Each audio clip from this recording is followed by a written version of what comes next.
स्ट्रॉंगरूम बाहेर राजकीय पक्षांच्या कार्यकर्त्यांचा जागता पहारा। कडाक्याच्या थंडीत शेकोट्या पेटवून निगराणी। भडगावात शिंदे सेनेकडून खासगी सुरक्षा रक्षक तैनात, तर गंगाखेडमध्ये दादांच्या राष्ट्रवादीने स्वतःचा सीसीटीव्ही कॅमेरा बसवला। सनदी अधिकारी तुकाराम मुंडेंच्या समर्थकांकडून धमक्या। मुंडेंविरोधात लक्षवेधी मांडणार असल्यानं धमकीचा कॉल। भाजप आमदार कृष्णा खोपडेंचा आरोप। कारवाईसाठी मुख्यमंत्र्यांसह विधानसभाध्यक्षांना पत्र।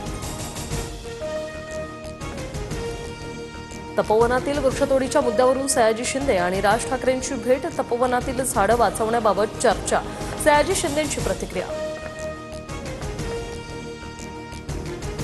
तपोवनातील मोठी झाडं तोडणार नाही, कोणीही राजकारण करू नये। तपोवनातील वृक्षतोडीवरून होणाऱ्या टीकेवर गिरीश महाजनांचं उत्तर।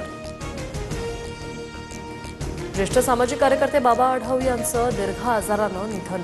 वयाच्या 96व्या वर्षी घेतला अखेरचा श्वास। कष्टकऱ्यांच्या हक्कासाठी लढणारा नेता हरपला।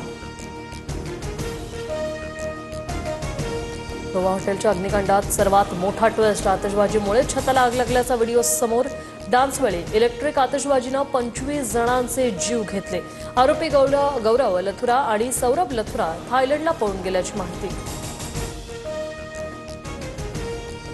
जपानच्या होन्शू शहरात भूकंपाचा धक्का। 7.6 रिश्टर स्केल इतकी भूकंपाची तीव्रता।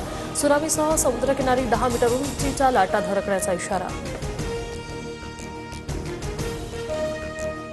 उच्च जातीचं नाव काय? 8वीच्या शिष्यवृत्ती सराव परीक्षेतील प्रश्नामुळे खळबळ। शिक्षकांकडून संताप व्यक्त। कारवाईची मागणी। संबंधित संस्थेकडून लेखी खुलासा मागवला। इंडिगोची आज 224 उड्डाणं रद्द। कंपनीकडून प्रवाशांना 827 कोटी परत। तर प्रकरण सरकारलाच हाताळू द्या। इंडिगो विमानसेवेच्या गोंधळात हस्तक्षेप करण्यास सुप्रीम कोर्टाचा नकार।